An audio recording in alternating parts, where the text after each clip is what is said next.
Welcome, everyone, to the One More Game podcast. I'm one of your co-hosts, Jeremy Culver, a.k.a. Darcy, and with me is the California Thirst Quencher, Pete Leja. Pete, how you doing, man?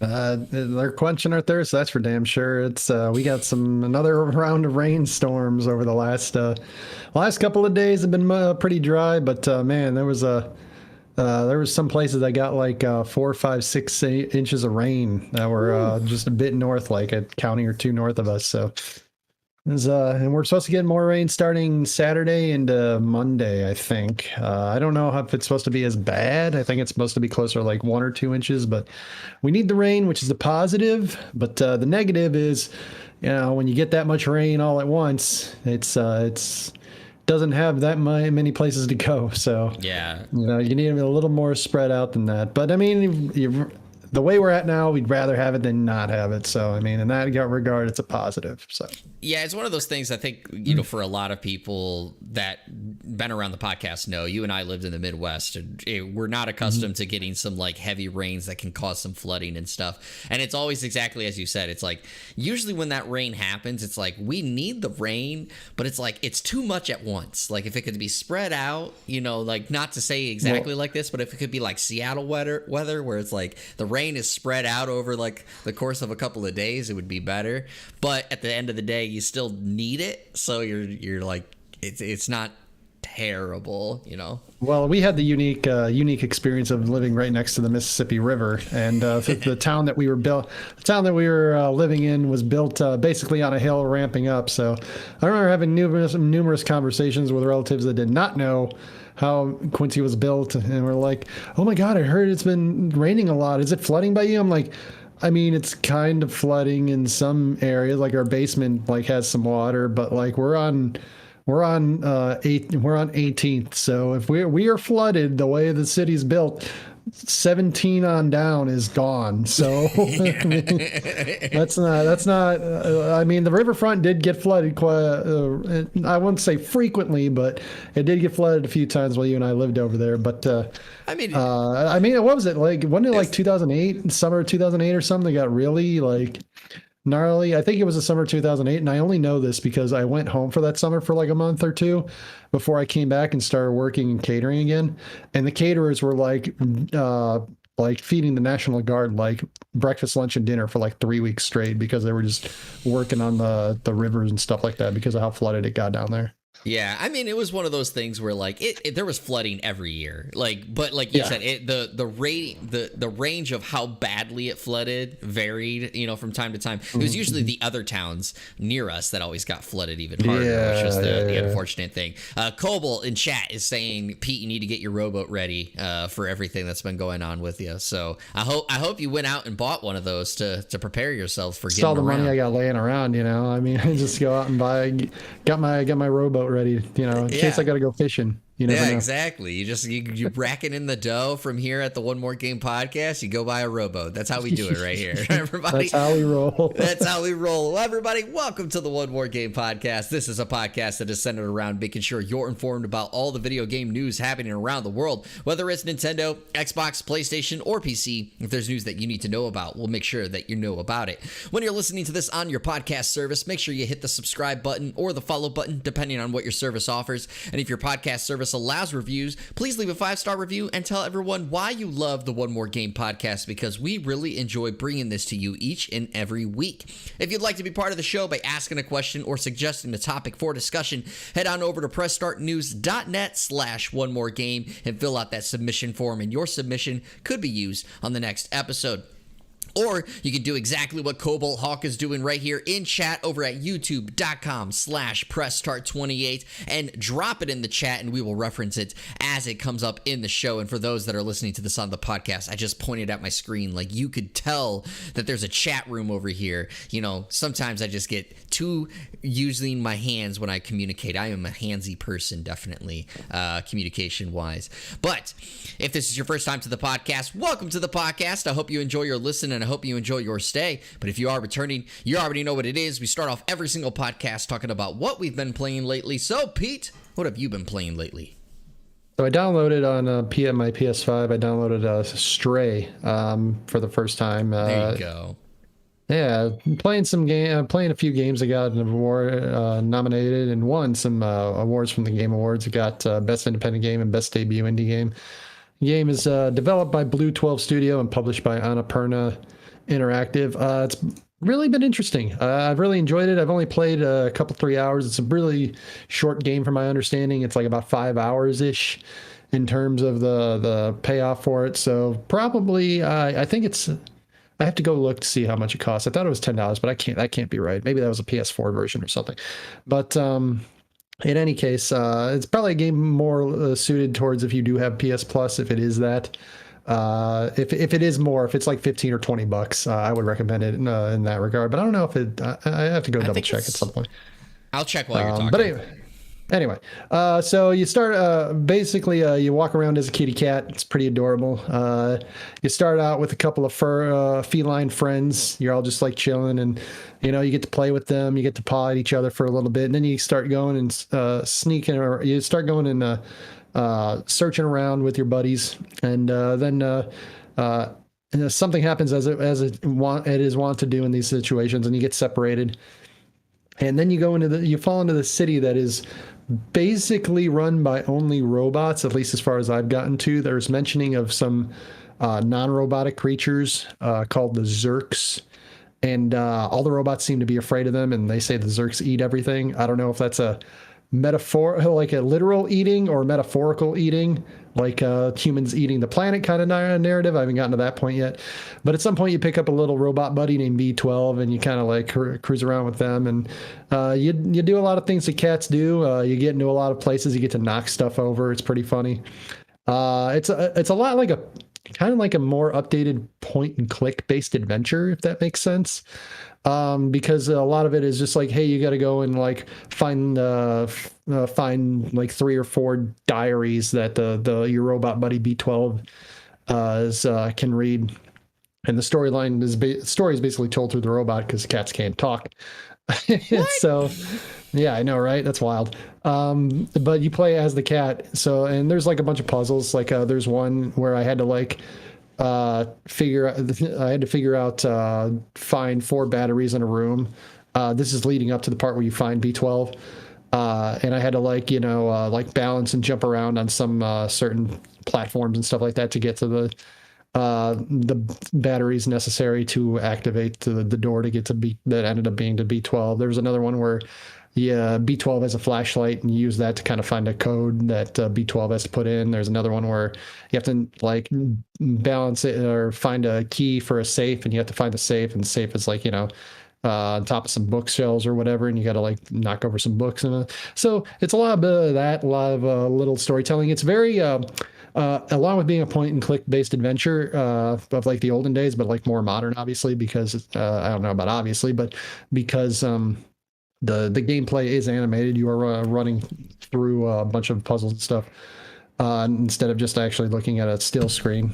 It's also a lot of reminiscent of Submerged Hidden Depths that I was playing, in the sense of like it's a mostly chill environment. There are a couple of times where I haven't died, but I think I was getting attacked by things, and I think if I had just like not done anything, I think eventually I would have like had to restart from a checkpoint in some fast form or fashion. But like for the most part, you're just kind of like just walking around and being a cat doing cat things, and cats are awesome and they're adorable. So I've been enjoying it. I'll probably try to finish it over the next day or two, and complete one of the games that was nominated for Game of the Year, even though I don't know if it really had a chance of actually winning that award. I mean, it definitely did not have a chance. We knew it was definitely a two horse race at the end of this year, but I was curious if you were gonna try to finish it. I still haven't booted it up myself, and while you were talking, I looked. It's currently not on sale anywhere, but it is $30 is the base price for the game, which a lot of people seem to be happy with that. But I agree with you. I mean, if you have an opportunity for PS Plus, even if you just paid for a month, you're gonna finish that game, and you pay I think it's like what, for 1 month of PS Plus extra, which is what you need. I think it's like $12 for something like that. I mean, the highest one is like 17 for a month, so even that one is like you're more than clear in that regard. So I don't know how much replay I don't know how much replayability it would have, so you really only probably need to play it once, maybe twice if there's like a 100% thing or something. But yeah, and the game, it's not like it's a JRPG or an RPG where it's 40 plus hours. Like the game is fairly short, so like you likely would finish it in a month, even if you had to play it multiple times. So I'm curious to see more of how you check that out. So Pete, I'm going to present you with two options. We can either talk about the game that I am going to be reviewing, or I am currently reviewing, or we can talk about a different game that I randomly picked up and played this past week. We'll save the review for your actual review. Let's talk about the other game for this one. All right, so first off, we'll just talk briefly about the review one then. That's the Path of the Midnight Sun. I did get a review copy, as I made mention last week on the episode, and I will say so far I'm enjoying it. It's about 4 hours in. It's fairly good. Just for simplicity's sake, it's a visual novel, basically mixed with a JRPG or a turn-based RPG, I would describe it as. And the premise is... or the story premise is well done, in my opinion. There's still, some minor things with it, shortcomings, I guess, as I would describe it. But the story has me intrigued. There's other shortcomings around the game that could detract from the actual experience of the game. But I, of course, chalk that up to small team, and this is their first time making a game, so there's going to be those things. But the story, at least, seems to be solid to this point that has me wanting to continue to finish and play it. The other game that I played, which was not nominated for Game of the Year, but was on a lot of people's radars, was nominated for a number of awards. I think won quite a bit of awards. And admittedly, and I actually, peeling back the curtain a little bit, I need to put admittedly on timeout because I've been saying it way too much lately. But I will say, admittedly, because of how well this was received, I thought I was going to hate this game, so I hadn't even thought about booting it up. And that's Vampire Survivors.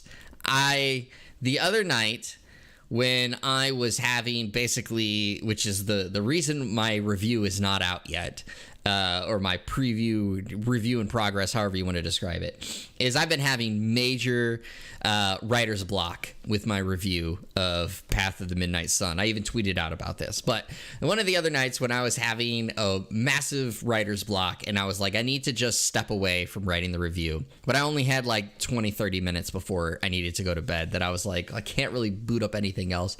I was like, well, I know that Vampire Survivors is like so well received, all this jazz, and it's not like technically long. I'll just boot it up. And I was expecting that I'm not going to like it, because like there was just so many things that I was not really a fan of, but a friend bought it for me when it was like $2 on sale or something like that. And I was like, all right, I'll play it up. And it's actually fairly fun. Like I admit it. It is fairly fun. I don't know personally if I would have put it on like any of my Game of the Year radars, things of that nature. Now, granted, I've only played it for less than an hour, so like there is that factor. But Vampire Survivors, for those that don't know, it's a game where it is built on one of the Castlevania games. I can't remember exactly which one it is, but it's basically built out of the Castlevania games. And the premise is essentially there is a lot of like monsters and creatures that are coming after you to kill you, and you just need to survive. But the only thing that you need to do, and like this is literally for those, I fully understand it now, and I'm going to take a line that I've heard a lot, is with those that call Death Stranding a walking simulator, Vampire Survivors is a walking simulator, because all you do is walk. Like you move around the map, walking in whatever directions, and all your attacks are autoed. Like, so they'll go at like intervals, whatever it is, whether it's like when it's a whip, it just randomly will strike out in front of you, or like you'll send out like a little magic wand attack. And as you kill things, you pick up their crystals and you level up. And when you level up, you can upgrade your your items and stuff, which increases your stats. And then you maybe attack faster, or you send out more magic wands, or you do various things with the game. And it's literally just like survive as long as you can. I think I've gotten all the way to, my character has gotten to level 20 before I've died a couple of times. I've unlocked all of the characters you can have. Yeah, it's basically can't catch me, as Cobalt says there in chat. And it's one of those things where I was not expecting to like it, but I do enjoy it. And when I first booted it up and played that first match, I kind of was in the same boat of what I thought, where I was like, I'm not really feeling this. But I died, and I got to I don't know, I was 10 minutes in or something like that. And I was like, I'll play one more. I'll play one more and see how if I can get a little bit further or whatever, and see if it's a little more catching my eye. And I did get further, and it's the perfect, as I described it to my wife, it is the perfect time filler game, in my opinion, where it's that literal, oh, I died, let me just play one more. Our name of our podcast, just one more game, and I can get a little bit further, one more game, and I can do this. And so, yeah, I'm enjoying it. I actually have been wanting to play it some more to see if I can get further than I did before, which is exactly what this game wanted. And so, kudos to the game, and maybe it'll sink its teeth into me like it seems so many other people have. But at least, as Kobold is saying here in chat, it is an enjoyable game in the short burst that I played it. Yeah, someone who's a card game savant, if you want to call it that. I'd more say card game idiot, personally. But I definitely know about how easy it can be to just be like, all right, this is my last game, and you end up clicking that play button again another 5 or 6 times. So I know all about that. For the awards it's gotten, it won Golden Joystick's Breakthrough Awards. It was nominated for Golden Joystick's Best Early Access launch, the Game Awards Best Debut Indie, and the Steam Awards Best Game on the Go. It's been nominated for Game of the Year in the DICE Awards, plus Outstanding Achievement in Game Design, and a couple of others. Those results are still pending. It's 87 on PC and Metacritic, 95 on Xbox Series, and 92 on iOS. So, like you said, it seems like it's a really popular game. Whatever buttons they're hitting, or they're convincing y'all to hit, it seems like that it's hitting the right notes, as one would say. So that's really cool, though. I mean, sometimes games don't have to be great or epics or anything like that, I mean, we talk about it out of time. I'm not saying that you think that, but we talk about it all the time. Sometimes you just need a game to be fun. That was Windjammers for me, man, for a month. I was just like, this game doesn't tell any stories, but it's fun as shit, and I really enjoy playing it. And sometimes it's all you really need, and that's the beauty of games. So yeah, and Pete, I'm going to assign you a task because you have Game Pass. Vampire Survivor is on Game Pass. I want you to play it and then report back next week. That'll be my what have I been playing next week? Yeah, okay, I just want to hear your thoughts on the game, because like I said, it's legitimately, you're gonna walk and I'll download it right now. I will download it right now. All right, sounds good. Forget. And the last thing I want to say about that, because it was a story when we were doing our year look ahead. So of course we didn't get there, but I do want to just say the creator, I can't remember what his name is, but he just released the mobile version, as you talked about the Metacritic for iOS, and it was interesting to hear that basically the reason that the mobile version came out so quickly compared to how long it took the PC version to come out of early access was because of all the copycat games that he was seeing. And he was basically like, we have to get this game out as quickly as possible. So it forced the developers, unfortunately, to work on it much faster to make it happen. But they were basically like, look, we can't just let these other copycat games come out there and basically hurt what potentially we are going to have when we finally release ours. So copycat games is something we're going to be talking about. The developer was Luca Galante. I'm sure I butchered that name. They began developing it in 2020 when they were unemployed. So There you go. Somebody did a better use of their time during the pandemic than I did. That's for damn sure. Yeah, I definitely would agree there. But everybody, thank you so much for listening to what we've been playing lately. Let's get to the show because we have quite the discussion to go through. We have Xbox has a showcase coming up here very shortly. Ubisoft canceling a number of games, and Yoshi-P, the director of Final Fantasy 16, is like, who said anything about a PC version? We're all going to talk about that here later on in the show. But let's get to our main catalog here, the main title, and that is, of course, the Xbox Bethesda Developer Direct that is coming later this month. We're going to Xbox.com for this article here, and it goes as follows. Xbox and Bethesda will present a Developer Direct on Wednesday, January 25th, providing fans with an inside look at some of the games coming to Xbox, PC, and Game Pass over the next few months. Presented by the game creators themselves from the studios including Arcane Austin, Mojang Studios, Turn 10 Studios, and ZeniMax Online Studios, the Developer Direct will focus on big features, extended gameplay showcases, and the latest info for Xbox games launching in the next few months, including The Elder Scrolls Online, Forza Motorsport, Minecraft Legends, and Redfall. To dedicate the proper amount of time for the deep dive in Bethesda Game Studios, Starfield, a standalone show, is in the works. Now, of course, you can watch this over on Xbox's channels on Twitch and YouTube, as well as Bethesda's channels on Twitch and YouTube at 12 p.m.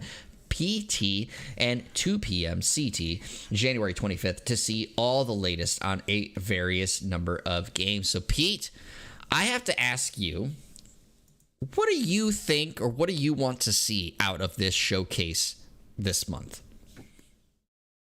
What do I want to see? I want to see honestly, I want to see a lot more. I want to see a lot more about Starfield too, but I want to see a lot about Redfall. Those are like the two. We've been hearing a lot about them. We've been getting a lot of promotion about them. We've been, this seems like these are two games that they think are going to be home runs. And I don't know if they're going to be like home runs in the sense of like something we're going to see like sequels of pretty regularly, like something like maybe not to this extent, but like a God of War or something. We're going to see like 2 or 3 like sequels of these. Something like an Assassin's Creed, anything like that. So those are the two, because also because they are new, a lot of the other ones are kind of more just like additions or updates to new games or sequels themselves. But I mean, like, they have their fans. I've never really been an MMO person or a game player. I've tried a few of them. It's hit or they are hit or missing with me. Most of the time they're hits when I'm playing with somebody. So Elder Scrolls Online doesn't really grab me, but I'm interested in the sense of like the WoW and Final Fantasy 14 kind of just basically if we're talking about like a pro wrestling comparison, it's kind of like they're the AEW and WWE of pro wrestling in the US, and everybody else is like kind of like these indie dev things in that regard. They're all these like kind of like smaller companies. So I'm interested in that regard to see like what niche they're going to try to claw out of that group, because those two are just titans of the industry at this point. I've never really been like a motorsports person. There's been some games where I've like had fun, but like usually it's more just like I go to my friend's house, and there's a few of us, and they're like, "Hey, let's play Mario Kart." And it's like, all right, I suck, but sure, and I'll get my ass kicked. So I've never really been a car person, or any of that stuff. So Forza doesn't really like jump out at me. The interesting thing for me about Minecraft is how for so long it was just a game that like people just built stuff, and now it's like it's already spawned off and spawning more like spin-offs and sequels and just like variations of these games and stuff like that, instead of just like people just building stuff. So that part is also curious to me. The thing that jumped out to me in general was like why Starfield is getting their own standalone show. That was the thing that was kind of like, you would think that they would, if that they both Redfall and Starfield would be like on this, but Starfield, I don't know if this means that it's further along in development, it's closer to release, or it's further from release. I don't, they don't really give a vibe one way or another. I guess if I had to guess, it's probably closer to release, because if they're promoting it more heavily, where they want to give it its own standalone platform to promote it. but I mean that doesn't necessarily mean anything about that. So I'm really kind of curious, like what we're going to see from Redfall, and then I guess Starfield when that specific broadcast comes up. Yeah, it's one of those things with Starfield. It's because it's such a big deal for Xbox and Bethesda. Obviously, Bethesda before they even got purchased. Like, Starfield is the newest IP coming from Bethesda Studios. You know, it's your Fallout's been there for a long, long time. Skyrim's been there for a long, long time. Now they have Starfield, and so that's why it's getting its own showcase, and I'm not surprised by that. I don't know if that's an indicator either way, if it's further along or not, because similarly, you know, PlayStation does that with some of their biggest releases. Is they have like a now they call it a state of play, but it's like a state of play centered around that game to kind of do a deep dive into it. For myself, though, the biggest thing, and this is gonna sound like for those that do call me a fanboy or whatever, even though I think I've proved myself I'm not several times. My biggest thing is that I want release dates. I want release dates because those that may remember, I don't think you were there for the stream, Pete. I think you ended up having to be gone. I think I did it solo, but we streamed Xbox's showcase last summer, and Xbox said these games are coming in the next 12 months, and they have not happened yet. And that's the thing, is like we literally have like 5 months left by the time this airs. Roughly 5 months left to have all these games come out in a manner, if they're going to be truthful in these games are coming out in the next 12 months. And I don't know how I feel. Like, I don't think I feel very I guess passionate about that thought process, but I do find it gonna be, in a sense, I find it a little ridiculous if there isn't a little bit of pushback on Xbox if the games don't hit by that 12-month gap, because they're the ones who set it, and we can't, and in my opinion, it's you can't just brush everything that they do under the rug because, well, it's Xbox, or because you have Game Pass and you can play these games. We don't have to throw our money out at it. It's one of those things that's we've had too many times that games continue to get delayed and then not actually deliver. I'm looking at you, Halo Infinite. And Starfield is another one where it was supposed to be released, in November, and then it gets delayed, and then it's supposed to hit at the beginning of this year, which I still think that it would have been best to just delay it until this coming fall. Granted, that mindset may not work anymore because Game Pass, they want you subscribed year round, and it's not technically a holiday rush sale. But I just still think the fall season Starfield would have been better to just delay till that point. But they did say in the next 6 months. But I also think, as we've talked about previously, is that you want to space out your games. So the fact that we're going to have, if this actually does hit, Redfall, Starfield, Forza Horizon, Motorsports, as well as Minecraft Legends, all in 5 months, that's really awesome. But at the same time, that's quite the sequence of events that are all coming in that time frame. And so that's my biggest thing. And I feel that they have to end this showcase with what is the date for the Starfield show, because again, if it's going to hit within this 1 year time frame, you can't give too much more time to Starfield to have this showcase and still to release, sometime after that. I feel it's going to be bam bam type of thing. Yeah, I assume that they're going to end the broadcast with the Starfield one. I also wouldn't be surprised if it's the first week or two of February. So if they don't, that is a weird way to tease it in your release for your direct, but then also not even bring it up or promote it in any sort of way during your actual broadcast of your direct. So yeah, But I'm right there with you, like with like the whole Redfall thing. I mean, I've made mention of it several times. Like, I am really looking forward to Redfall. I love Arcane Studios. I love the Dishonored games. I haven't played Deathloop as much as I would like to at the moment, but I feel like this could be a great game. The co-op shooter aspect of it. I'm really, really hopeful of this game. But it's one of those things again. It's like I just need a release date to know, like, when is it coming out? It was supposed to release last year and it didn't happen, and then they've said it's going to come in the first half of this year.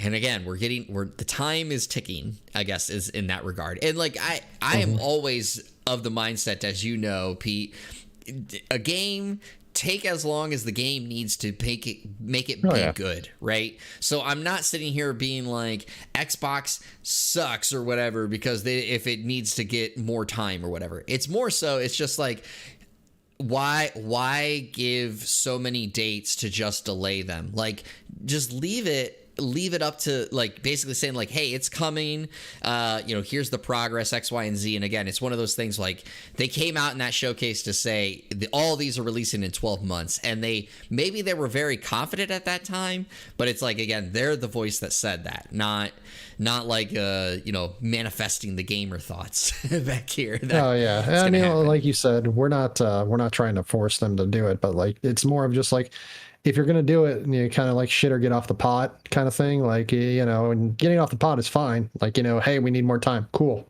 Understandable. But like, be more open with your communication if you're going to be so adamant about these dates in the first place. Don't leave your fans hanging.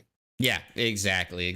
So one of the things that is going to be leaving people hanging is, of course, Ubisoft, because they've delayed Skull and Bones yet again, and they've also canceled 3 unannounced games. We're going to Video Games Chronicle for this one. It's written by Tom Ivan, and it goes as follows.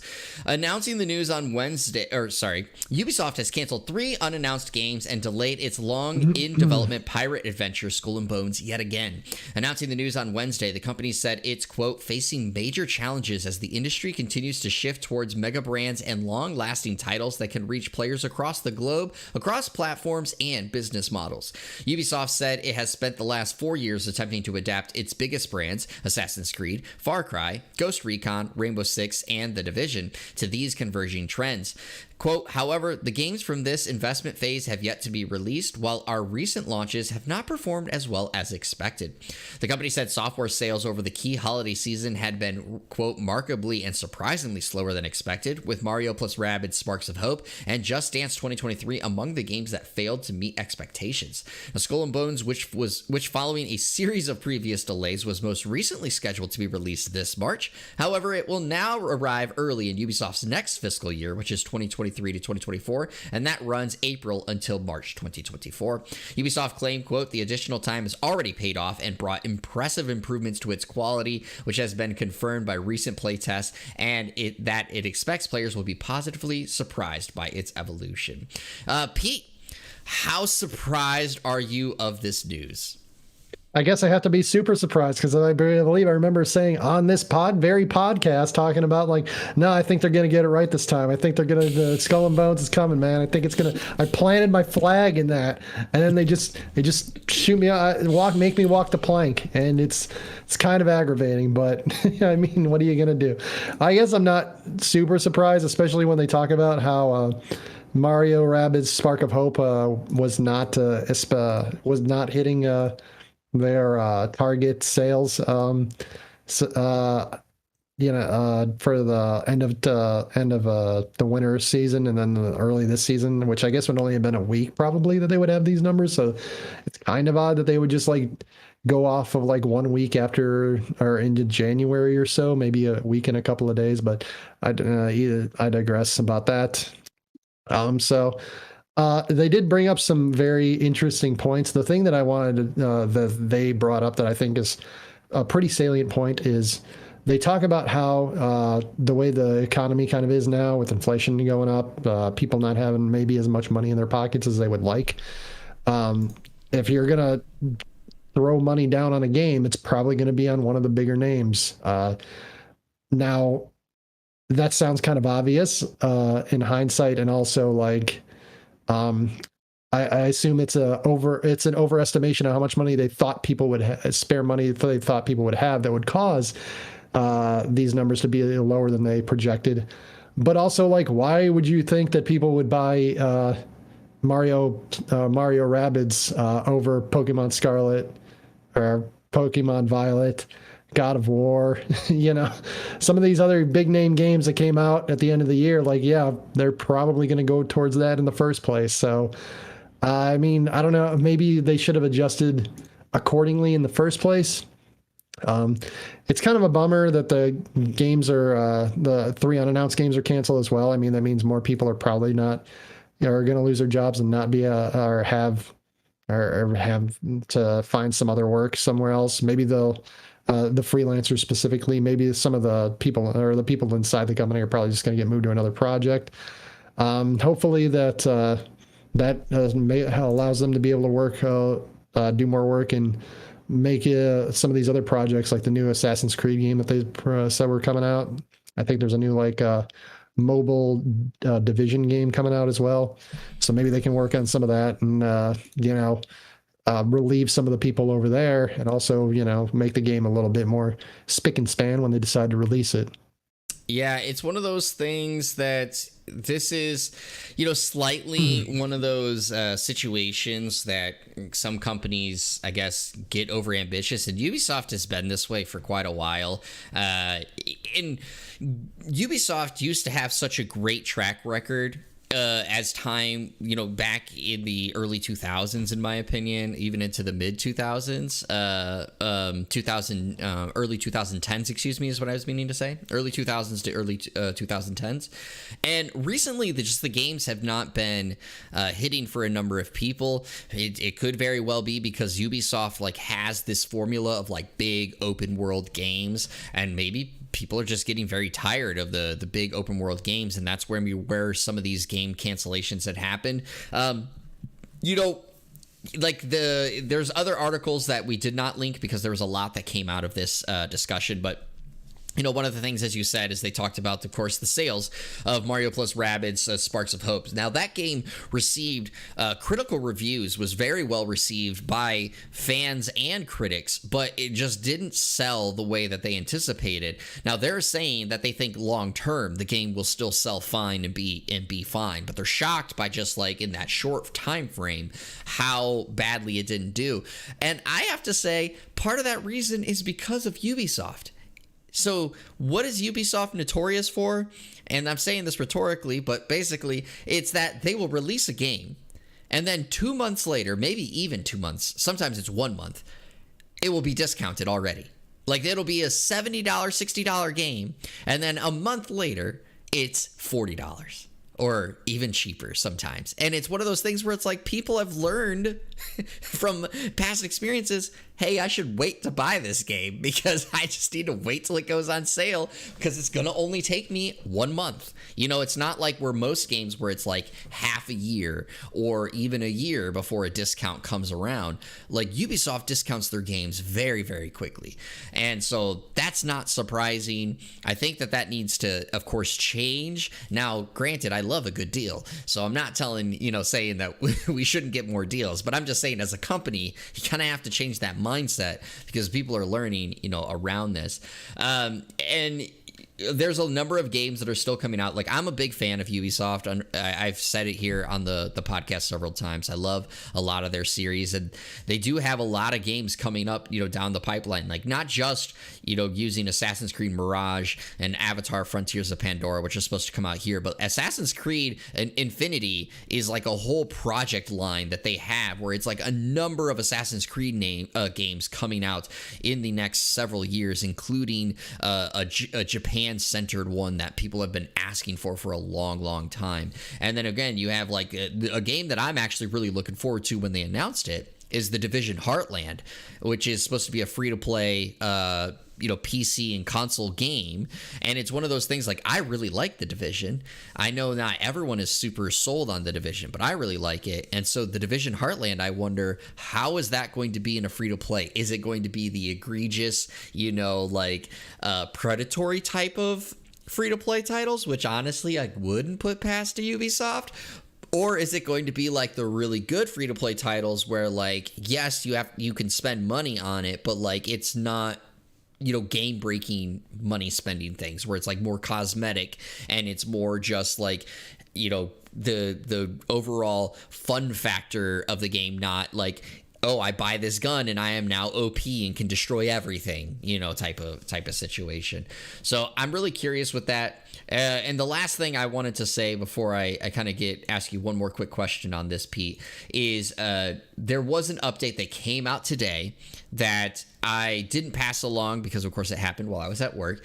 So you may not have seen this, but there was an article that was written from Video Games Chronicles as well, where it's basically Yves Guillemot, the CEO of Ubisoft, one of the owners, I should say, as well, of Ubisoft, had sent an email out to the staff basically saying, like, it's on you to turn things around. And I want to just say personally how I read it, and maybe I'm not reading the full email, but how I read it, some people have taken this that where it's like he's saying basically like, it's your fault, fix it.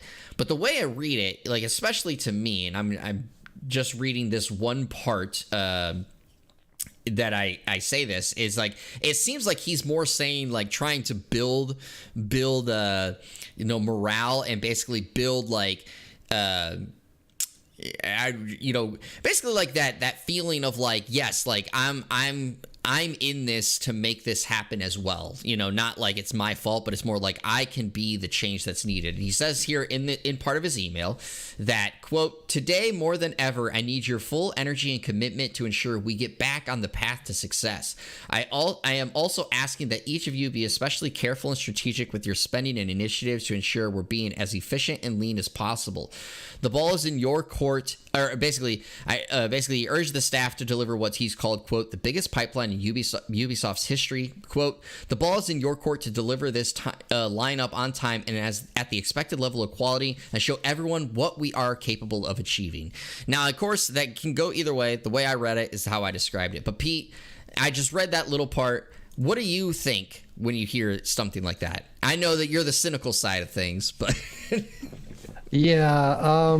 So I am not at all a fan of rah speeches from the bosses, because it usually falls on deaf ears when you're telling people who are working their 40-hour-a-week jobs, in a lot of cases, going out of their way to make the company better than it is, and also to, do everything that maybe not everything they can. Maybe they're not throwing their all into the company, but they're doing the job that they are being paid for. And in a lot of cases, going like if it's a little bit extra, they'll go above and beyond even a little bit extra.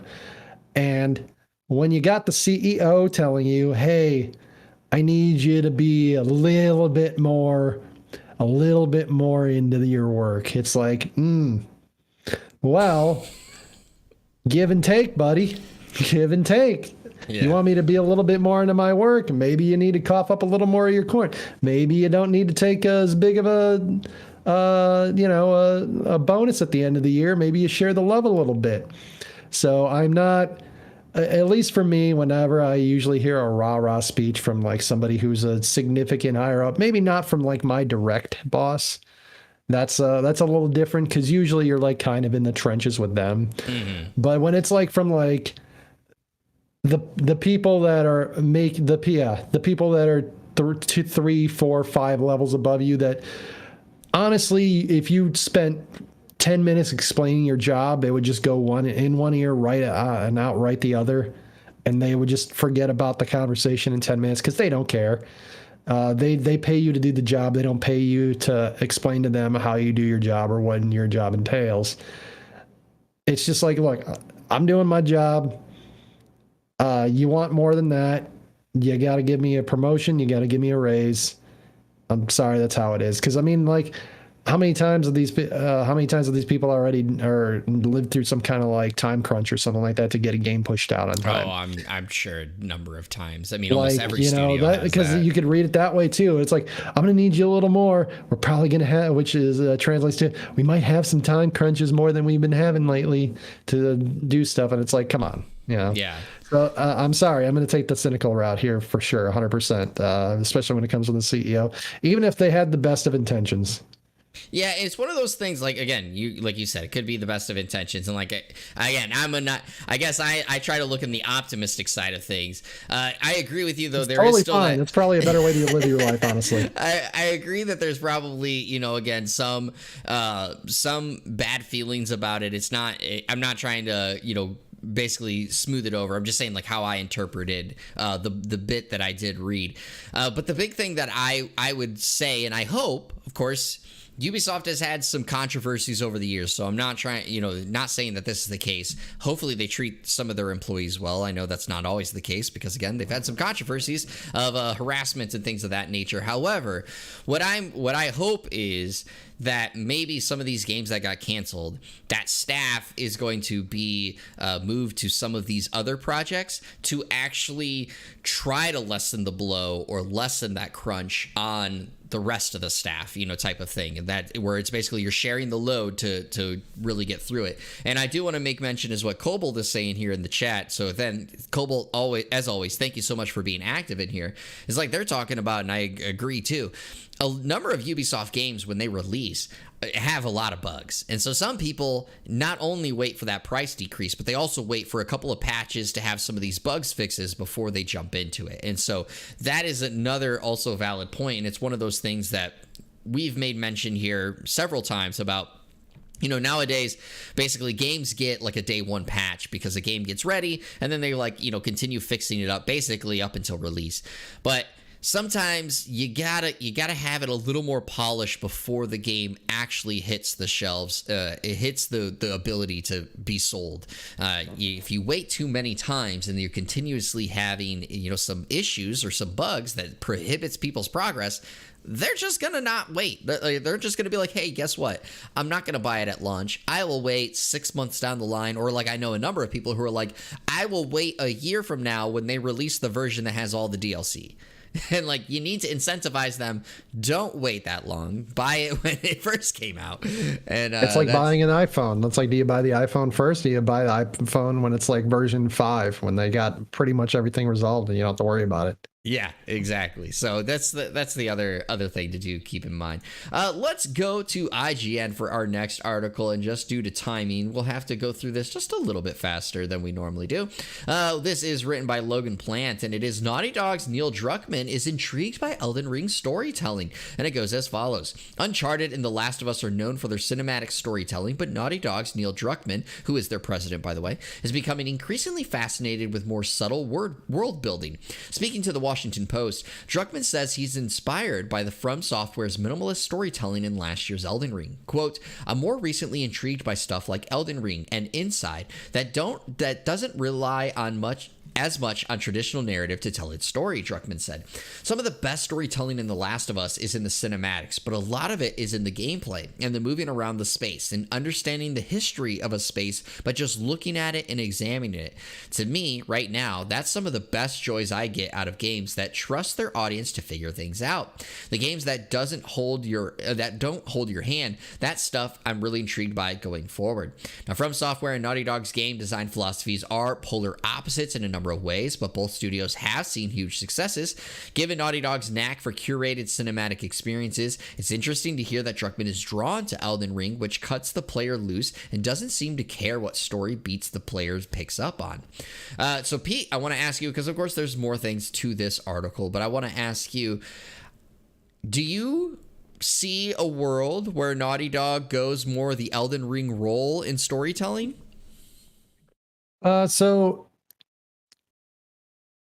I don't know if they go like full on board where it's like really minimalist storytelling where you have people arguing whether or not you should be in the best narrative category. Best narrative category in awards or something like that. But I do agree that To create an immersive environment in your video games, and not just video games really, and basically any form of media. The way you explain your the way you can tell a story isn't just through like the cutscenes. It isn't just through what how people say, how people act. If you want, like for instance, if you want a character to seem more like Chipper, you're gonna have him like probably walk straight, or you're probably gonna have him like with better posture and stuff like that. Be a little more animated. If you want him to be like, hey, life's hit this person pretty hard. They're kind of like don't really give a crap about anything. Like they're like they'd probably be a little more slumped or something like that when they're walking. They're kind of like maybe not a scowl, but like instead of like being like walking around like a smile, they'd be like kind of like just more even keel with their facial features and stuff like that. So, I mean, just little things like that. And I mean, one of my favorite games of all time is BioShock Infinite, and that game uses the world itself to tell a massive story. You get a lot of like how the world works, what's going on with the world, just by like looking around and seeing like how like seeing just the posters laying around and stuff like that, seeing what's going on and stuff like and things like that. And that's a perfect way. I mean, Last of Us does. I haven't only seen clips. I've never played it, but Last of Us is a game that like horror games have to do that like almost like by definition, because the person has to be kind of like looking over their shoulder, even like just in the game, kind of like, oh, like what's coming, what's going on. So I mean, like the world itself has to add to the immersion for that. So I mean, I could totally buy that it is game, especially like Last of Us, benefiting from like if you wanted to maybe not tell directly the story of the characters in Last of Us, and more just like explain or like maybe like a side story of sorts to explain the world, and like tell like how it got to the Last of Us got here. Like I could see like there being a story like based around something like that. Yeah, it's the Last of Us is a game that definitely could use more of the environmental storytelling as you're describing it. I mean, Last of Us does have it. Let's not say that they don't. Obviously the thing that Neil Druckmann is talking about here is the cinematic cutscenes where it transitions from gameplay to, of course, you're no longer using the controller and a scene is being played out, or a whole conversation or whatever is taking place. And Elden Ring, obviously, as we've talked about, it doesn't do that. Like a lot of it is just characters will start talking as you talk around them, or you pick up an item and where you found the item and the level around it kind of details like what experience happened when I found this key, because I found a key and there was a hand holding the key, but there's no body to the hand type of thing, right? And it's like there's so many things that could tell a story without doing it. So I find it interesting that he's saying this. I do wonder if he is teasing to this as part of what's going to be impacted in the Last of Us multiplayer that's supposed to come out this year, as many people call it the Last of Us Factions, which is what a lot of people have believe it to be called. Is that where he's kind of getting at? Like, basically is using those things, because in a multiplayer, you're not really able to do a lot of cutscenes. So maybe this is their way of like, they're going to test the waters of their more environmental storytelling or in-game storytelling, where like the action is still going on, but dialogue is happening, to still tell that story that they want to bring to the multiplayer. Because they have said the multiplayer will still be like the Last of Us type of game. It's not going to just be like a straight, Call of Duty booted up and like you play in the mini map and then you just load up, back in the screen. Like there's supposed to still be kind of like a story being told. So I wonder how much that plays a factor into that.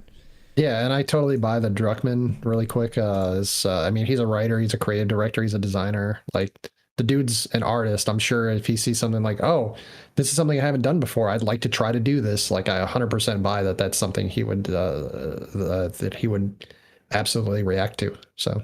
Yeah, and I also just want to pass along, because we talked about it, of course, a reminder, The Last of Us the HBO show debuts on Sunday. So those that have HBO can go check it out. It's gotten phenomenal reviews and critical reception. So I'm actually very excited to check it out and see, for myself who did play the original Last of Us, how does it factor and compare to the story, and where does it take the creative liberties to kind of change some things up. But man, I am not prepared for that opening scene. Anyway, we're going to be going into a different story real quick because I just found it hilarious, which is Final Fantasy 16 producer wonders, why are people talking about a PC version? And it's written by Molly Taylor from PC Gamer, and it goes as follows. Final Fantasy 16 producer Naoki Yoshida has rather cheekily brushed off discussions around a PC port for the game, telling fans to buy a PS5 if they want to play it. He went on to ask, why is it like a PC version is releasing 6 months later? Well, it's possible that he's forgetting that Square Enix actually revealed this in their own trailer at a PlayStation showcase I think it was about a year ago now, a year and a half ago, maybe, I don't know, because at the end of that trailer, it said at the very bottom that also available on PC in an asterisk. And then there was a most recent trailer that did say that the game is not available on other platforms until December 31st, 2023. So that is, of course, 6 months roughly from when the game releases on PS5. So, Pete, I got to ask you, I know I made it very brief, but it just, do you feel like this is more a ploy? Or is this more like he literally does not know that a PC version, or why people are calling it for a PC version? I assume it's mostly a ploy. It was also, the question was asked, it seems like it was during a Mahjong live stream for Final Fantasy 14, so it wasn't even really a thing about Final Fantasy 16 in general. So maybe it was just kind of like a thing, not necessarily where he's annoyed, but kind of like, yo, we're trying to do a Final Fantasy 14 thing here, man. What are you going on about Final Fantasy 16? Like what the dilly is, yo. So, but if it was literally not happening, or it sounded like it was more tongue in cheek, even like looking at the quote itself. It was more like playful, coy, as they say. I assume he mostly has some idea that this is going to be that was going to be happening, or at least it was talked about, even if he's not necessarily directly involved in that port. Also, like they announced, said it was going to be on PC in the original trailer. They said that there's likely to be other versions, like basically starting in 2024. So if it was not happening, if there was a thing, that I think they would be more adamant, like, yeah, we screwed up. Sorry, it's not actually going to be there. Yeah, I definitely think it's more so like he has to be like, yo, just go get a PS5, because like we just talked about it with like Ubisoft, right? Like the early week sales are very important, so they're like, dude, just go buy the PS5 version. Like that's the only one I can talk about right now, because of course if they say a PSC version is also coming, even though like it got leaked basically, some people would just wait because they're like, oh well, I already have a PC, I'll just wait and get it, instead of being like, hey, this is my driving force to go buy a PS5 or something. But of course, this is like a non-story, but I just find it hilarious. Just like he has to play so like dumb, basically. Like, I don't know anything about a PC version, when it's like, Square Enix kind of dropped that hat. The only other thing I will say about this, because I do find it interesting, before we kind of do our wrap up of the show, is in that, I think it was in the same showcase, I could be wrong, but there was the leak of the PC version for for Final Fantasy 16, but there was also a leak for Demon Souls for PC as well that is like has still not come out since Demon Souls came out. And so I'm curious, like it's one of those things I'm curious of, like Square Enix has more incentive. Nvidia thing all over again. Yeah, but I was like, Square Enix has more incentive to like actually release it. Yeah. But it's one of those things where it's like, how much of it was it because of that leaks that they were like, now we're going to hold it even longer. Like, we're just going to wait to really try to force you to buy the original version. it was their own leak, right? I mean, it was on their Yeah, trailer. It's not it like was. it's spoiled by somebody in the building unless they put the wrong trailer out there. Well, that seems to be the case. It's like they said that basically the end titling was put in error. Like that was not the correct titling, is what they have tried to say. You probably should have triple checked that shit. yeah, exactly. Real quick, just to wrap up before we get to our upcoming games, I wanted to pass along the games that are coming to PC or PS Plus as well as Xbox Game Pass, for those that of course don't know. For PlayStation Plus, we of course have the mid-month update, and so to quickly pass along, in PlayStation Plus Extra coming on January 17th, you have Back for Blood for PS4, and I should just put it this, basically PlayStation Plus Extra and Premium, you have Back for Blood, PS4 and PS5, Dragon Ball Fighters Z, I call it Fighters Z, but it's Dragon Ball Fighters, PS4, Devil May Cry 5 Special Edition for PS5, Life is Strange Before the Storm for PS4, Life is Strange for PS4, Jet the Far Shore for PS4 and PS5, Just Cause 4 Reloaded for PS4, PS5, Amino for PS4, and Erica for PS4, and then those that have Premium can get these classics: Siphon Filter 3 for PS1, Star Wars Demolition for PS1, Hot Shots Golf 2 for PS1, as well as with Xbox, you have, of course, for Xbox, Persona 3 Portable coming on January 19th, Persona 4 Golden on January 19th, and Monster Hunter Rise for January 20th. And of course, you made mention of it earlier, so I do have to make mention of this. The games that are leaving on January 15th are Danganronpa, Trigger Happy Havoc, Nobody Saves the World, Paparazzi, The Anacrusis, We Happy Few, and Windjammers 2. So, Pete, real quick, any of those games you interested in diving into? I've never actually played a Devil May Cry game, so I would like to give that a try.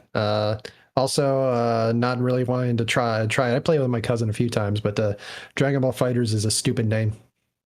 Ooh, wow. it's a dumb name. I like it. I like it. Call it something that makes sense. I still think it should be Dragon Ball Fighter Z. Like that's. Well, then make it that. Then say that's what it is. Don't just leave people hanging out there. They want it's like Spy Family. Is the X in there? Is the X not supposed to be there? Who do you pronounce it? Who knows? No, just say what it is. Yeah, it's stupid.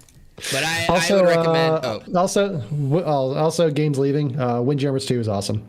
Paparazzi was fun. Nobody Saves the World was just solid, but it's probably gonna be long and super grindy. So I doubt you're gonna beat it at this point unless you're just got nothing else going on.